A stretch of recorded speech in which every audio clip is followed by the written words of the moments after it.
Dragan Stojković, selektori i kombëtares së Serbisë, është bërë cak i kritikave nga disa media në vendin e tij pas deklaratave pas ndeshjes së luajtur në Air Albania kundër Shqipërisë, ku Stojković tha se atmosfera ishte e shkëlqyer dhe tifozët shqiptar ishin po ashtu të shkëlqyer ndaj pret një atmosferë të ngjashme edhe në Beograd. Stojković ka lavdëruar atmosferën në stadiumin në Air Albania, duke lavdëruar edhe tifozët vendas, dhe kjo duket se i ka qartur disa media në Serbi. Media serbe Kurir, qet flak, e inatosur dhe i turret me kritika Stojkovićit, sepse nuk e duron të vërtetën që e thot ai. Fjalë që nuk duheshin thënë, atmosfera e urrëties së paparë ndaj gjithçkaje serbe në Tiranë është gjithçka përveç se fantastike, shkruan mediumi serb. Piksi shiko lojtarët në sy nëse guxon. Dragan Stojković tha diçka që nuk duhej thënë, janë ndër titujt e tjerë të mediave serbe, dhe ka shumë arsye pse nuk duhej thënë sipas tyre, dhe të gjithë i pam qartë në stadiumin e Air Albania, thon mediat serbe. Më tej media Kurir shton se shpreson që Dragan Stojković të ketë marrë raportet me tekst të video nga ndeshja kundër Shqipërisë pasi u largua nga stadiumi i Air Albania në Tiranë. Kur bëhet fjalë për ngjarjet në fushat, gjithçka është e qartë, siç thot trajneri, na mungonte një gol. Ndoshta Aleksandar Mitrović pas asaj goditje me kokë dhe reagimi të shkëlqyer të portierit Strakosha. Siç pritej, pam një ndeshje shumë, kryesisht fizikisht të vështirë që përfundoi pa gola, kritikon më tej media serbe. Pas ndeshjes, trajneri reagoi dhunshëm ndaj deklaratës së gazetarëve se nuk ishin të kënaqur me performancën e Serbisë në Tiranë, shkruan më tej Kurir, dhe nuk ju pëlqeu performanca, po asgjë, atëherë ndrojeni trajnerin, tha Stojković në Tiranë, çka u pasi një shpërthim përkundrejt të gjithë mediave në Serbi, të cilat po e kritikojnë vazhdimisht. Megjithatë, performanca e ekipit kombëtar është përgjegjësi e tij. Rezultatet janë përgjegjësi e tij dhe ai ka të drejtë të plotë të mendojë dhe të thotë çfarë të dojë.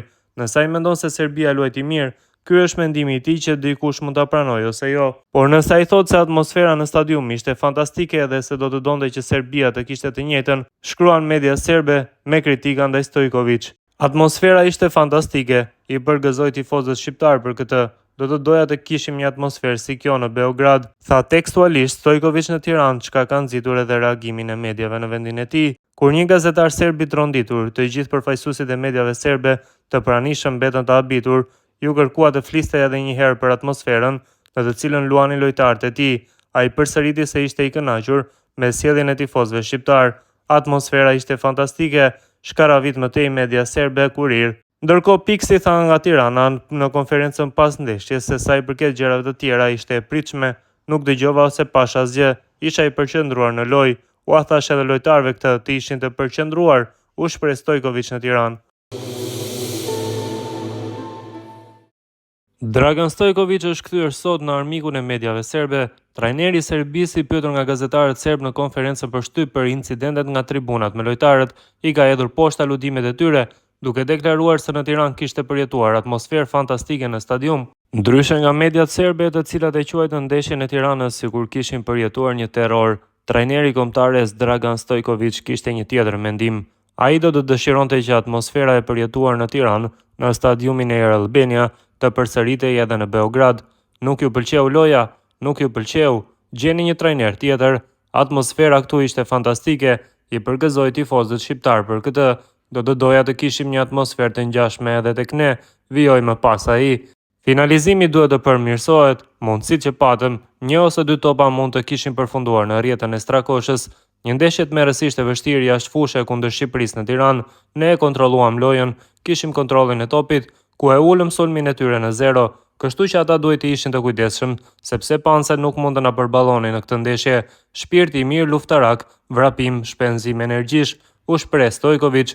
Më tej Piksi shtoi, kjo edhe çdo gjë tjetër do të jetë e vështirë, cilësia duhet të dalë në pa. Kjo pikë nga Tirana duhet të materializohet edhe me 3 pikët kundër Andorrës duhet fituar. Analiza e ndeshjes Andorra-Angli na pret të nesërmen. Rezultati është i habitshëm për mua 0-1, por ka ende një ndryshim të madh në nivel. Në Leskovac na presin 3 pikët e para për Serbin. Penaltia ishte sikur dikush më goditi me vare, pa kujdesi. Një gjest që ndodhi rastësisht, por edhe nëse do të kishin shënuar, ne do ta kishim rritur lojën tonë ofensive në maksimum dhe do të kishim shkuar për gjithçka ose asgjë. Nuk e pash penaltin kur e gjuajti. Le të vazhdoj Gjorgje të mbroj kështu dhe nuk do të ketë probleme. Ai e meritonte të ishte atje dhe e meritonte ta ndalte atë. Besimi që ka është magjepsës, tha Stojković. Vlen të kujtojmë se mediat serbe duket se harruan turpin e Beogradit dhe pas ndeshjes në Air Albania shkruan se huliganët shqiptar nuk patën mëshirë ndaj lojtarëve të tyre. Sipas raportimeve të mediave serbe, atmosfera në Tiranë ishte e ndezur dhe në disa raste doli jashtë kontrollit. Lojtarët e përfaqësuese së Serbisë sipas tyre u goditën 5 herë me objekte nga tifozët vendas, duke çuar në ndërprerje të erëpashershme të ndeshjes. Mediat serbe cilësuan sjelljen e tifozëve shqiptar si të tmerrshme dhe kritikuan ashpër arbitrin italian të sfidës për mosmarrjen e masave të prera.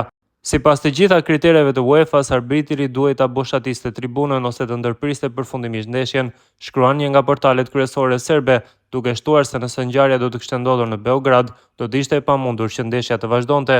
Sa kaq, vlen të theksohet se edhe pse pati disa episode të hedhjes së sendeve në fushë, sjellja e tifozërisë shqiptare në tërësi nuk krahasohet fare me atë të huliganëve serb në takimin famkeq të 11 viteve më parë në Beograd, ku tifozët hynë në fushë dhe goditën me çfarë të mundnin lojtarët e kombëtares tonë. Mirdita miq, kështu nisi konferencën për media trajneri i Serbisë Dragan Stojković në arenën kombëtare të Tiranës, teksa më pas uroi Kurban Bajramin. Veç saj, në fundin e saj, ai tha faleminderit shumë. Historia e shqipës Stojković daton 41 vite më parë, kur në rinin e tij ai kreu shërbim në ushtarak në Prishtinë. Pikërisht, pas 4 dekadash, Stojković u takua me një shok të vjetër që nga koha e ushtrisë. Bëhet fjalë për përkthyesin shqiptar Pleurat Himaduna, që për konferencës kishte një takim me dhe përfaqësim të përzemërt me Stojković. Përpara se të ulej përballë gazetarëve, Stojković u përqafua përzemërsisht me Pleuratin, i befasuar që për krah tij gjendej pikërisht njeriu me të cilin kishte kryer ushtrinë 4 dekada më parë.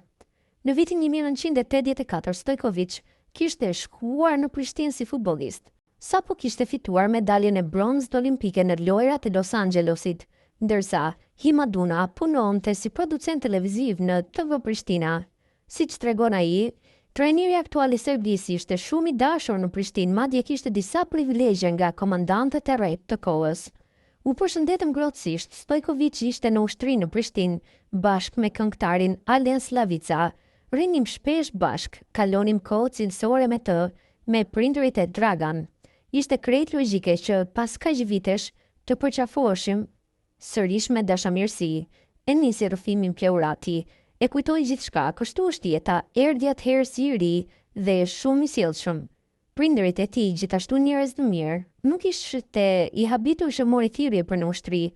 Ashtu ishte koha, ishte normale, në Prishtinë kishte mbështetje nga i përorët dhe njerëzit që drejtonin gjithçka.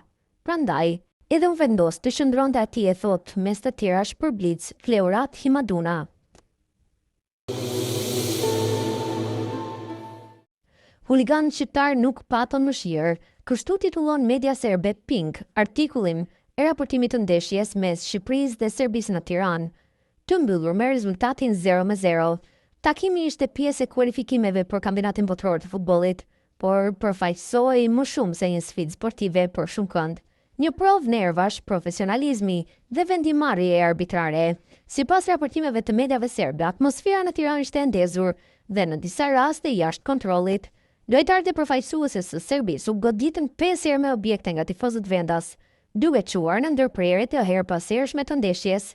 Mediat serbe e cilësuan sjelljen e tifozëve shqiptarë si të tmerrshme dhe kritikuan ashpër arbitrin e takimit për mosmarrjen e masave të ndërprerjes. Sipas të gjitha kritereve të UEFA-s, arbitri duhej të boshatiste tribunat ose të ndërpriste përfundimisht ndeshjen. Shkruan një nga portalet kryesore serbe, duke shtuar se nëse ngjarja do të kishte ndodhur në Beograd, do të ishte pamundur që ndeshja të vazhdonte. Edhe pse pati disa episode të hedhjes së sendeve në fushë, sjellja e tifozërisë shqiptare nuk krahasohej me atë të huliganëve serb në takimin famkeq të 11 viteve më parë, ku tifozët hynë në fushë dhe goditën lojtarët e kombëtares tonë, shkruan ndër të tjera media serbe. Të martën orën 20:45 në Skonto Stadion në Riga, Letonia dhe Shqipëria do të përballen në duelin e ratës të grupit K kualifikues të Kupës së Botës 2026. Në këtë përballje, kombëtarja jon do të ketë një mungesë të madhe, atë të kapitenit e Berat Gjimshiti, që ndërmbrojtja u ndëshkua me karton të verdh në minutën e 19 në barazimin 0-0 kundër Serbisë, teksa ka plotësuar numrin e kartonëve që lë jashtë në takimin e radhës. Trajneri Silvinho ka zbuluar se cili do të jetë zëvendësuesi i kapitenit me Adrian Bajramin e Benficas që duket gati, edhe pse ndeshja kundër Serbisë e çoi atë në tribun. Mungesa e Gjemshitit, duhet të shohim gjithçka. Tani kemi 5 mbrojtës bashkë me Adrian Bajramin, që po më çmend, po luar shumë mirë. Ai do të shkojë pas ndeshjes në SBA për të luajtur me Benfica në botror. Kemi lojtarë dhe është mirë për zgjedhjet, do të bëjmë stërvitje të shohim. Kemi shpenzuar shumë energji, tha ndër të tjera Silvinho pas ndeshjes, e cila u mbyll në barazinë ndaj